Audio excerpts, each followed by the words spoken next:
hope you're doing good. And on this Friday, we're closer to the weekend. Yes. And I hope you're staying safe as we are. Washing the hands, washing the face when you go out, wear a mask, all that good stuff. In this crazy time we're having, just stay safe, okay? I don't want anything to happen to you guys, my cuties, okay? And before we get into this mystery video today, don't forget to like, subscribe, and hit that notification bell. So, here we go. Today's video is on Mary Rogers, okay? Now, Rogers was a noted beauty who worked in the New York tobacco store.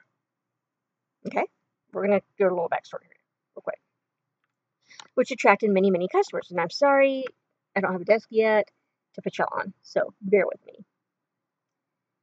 But, I mean, she got many distinguished men to come in there with her smile and everything. With her they were happy she was bringing all these customers in. Now, her body was found in the Hudson River, and she was assumed to have been the victim of gang violence. However, one witness swore that she was dumped after a failed abortion attempt, and her boyfriend's suicide note suggested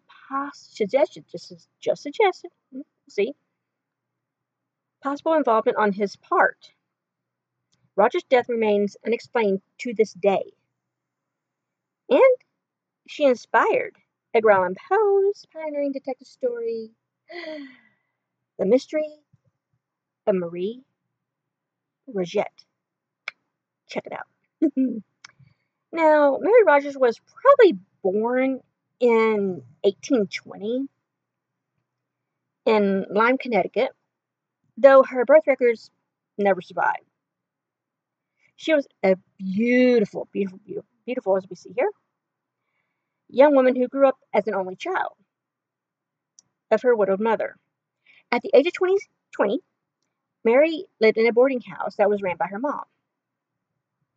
Although it was her amazing beauty that made her the talk of the neighborhood, and her father, which wasn't much said about him, James Rogers, died in a steamboat explosion when she was only 17 years old.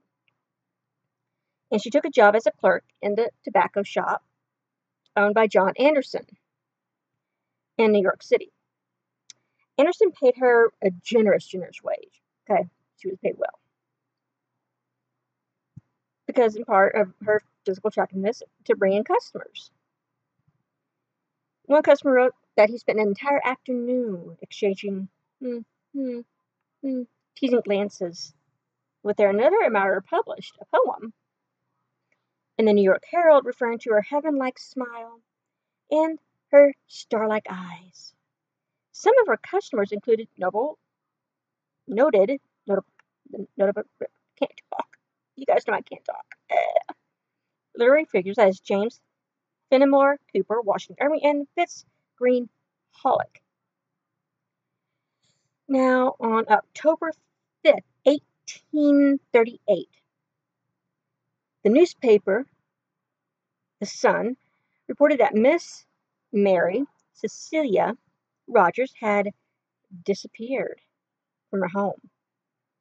Her mother, Phoebe, said that she found a suicide note, which the local coroner analyzed, and said revealed a fixed and unalterable determination, Shutter mindset, to destroy herself. The next day, however, the Times and Commercial Intelligence reported that the disappearance was a hoax and that Rogers only went to visit a friend in Brooklyn.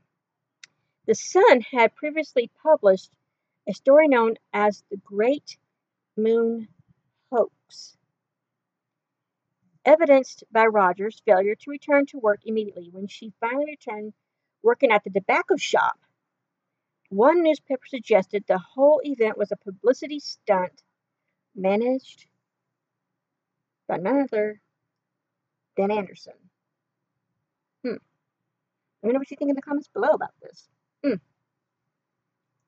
Now, on July 25th, 1841, Rogers told her fiancé, Daniel Payne, that she would be visiting her aunt and other family members. 3 days later, on July 28th, the police found her corpse floating in the Hudson River in Hoboken, New Jersey, she was referred to as the beautiful cigar girl. The mystery of her death was sensationalized by newspapers and received national attention. The details of the case suggested she was murdered or dumped by abortionist Madame Restell after a failed procedure. Months later, the inquest, still ongoing, her grief-stricken mother and fiancé, her fiancé, committed suicide by overdosing on laudanum. Laudanum. I guess it's like similar to morphine or something like that. I'm not too sure.